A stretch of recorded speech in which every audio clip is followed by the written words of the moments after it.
नमस्कार शेतकरी मित्रांनो, मी महादेव किसन सोळंकी, माळसोंदी तालुका, जिल्हा जालना। 21 सप्टेंबरच्या अतिवृष्टीने ढगफुटीने शेतामध्ये प्रचंड झालेलं अशा प्रकारचं नुकसान। हे मोठमोठाले पाझर तलाव या ठिकाणी पूर्ण भरलेले। राज्य सरकारने जी काय मदत जाहीर केलेली आहे 8,500 रुपये जिरायती हेक्टरी, ही मदत 50,000 रुपये हेक्टरना शेतकऱ्यांना भेटली पाहिजे। 70 50 हजार रुपये पगार या आमदारा खासदाराला पेन्शनच्या स्वरूपामध्ये भेटते। यांच्या मनाने कायदे करतात, मनानं स्वतःचे खिसे भरायचं काम करतात। शेतमालाला भाव नाही, शेतकरी मातीत चाललेला आहे।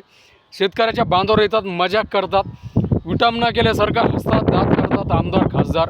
या आमदार खासदारांनी प्रति आमदार खासदारांनी 50-50 लाख रुपये मुख्यमंत्री सहायता निधीमध्ये जमा करून शेतकऱ्यांच्यासाठी ती मदत देण्यात यावी। 50,000 रुपये हेक्टरी जिरायत पिकासाठी। मग बाकी पिकाला काय पाहिजे? बागायती, फळबागायती, याचा विषय वेगळा राहील। जातीवादीचं राजकारण, जातीवाद शेतकऱ्यांनी बी आता करू नये। समाजामध्ये सध्या एकमेकाच्या समाजामध्ये जातीवाद करणं बाजूला ठेवून शेतकरी हा प्रत्येक समाजामध्ये, प्रत्येक जातीमध्ये येतो। आता सध्याच्या घडीला शेतकऱ्यावरची खूप मोठी हानी या ठिकाणी झालेली आहे।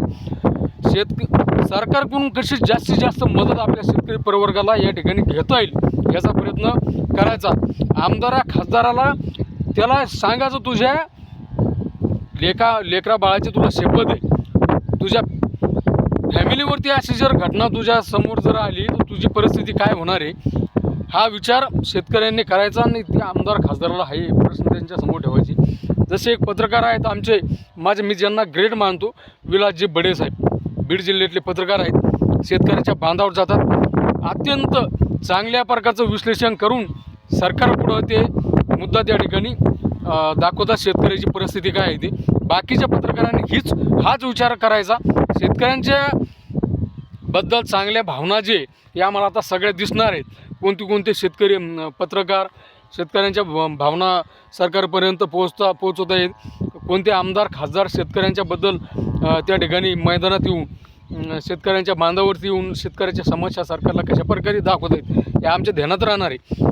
आता शेतकऱ्यांना एकजूट व्हायचं आहे। सरकारला अनुदान जास्तीत जास्त कसं अनुदान आपल्या पदरामध्ये पाडून घेता येईल हे प्रयत्न शेतकऱ्यांना आता करायचे आहेत। अधिकारी, तलाठी, कृषी अधिकारी, ग्रामसेवक जे असतील यांना धारेवर धरून यांच्याकडून पंचनामे करून घ्यायचे।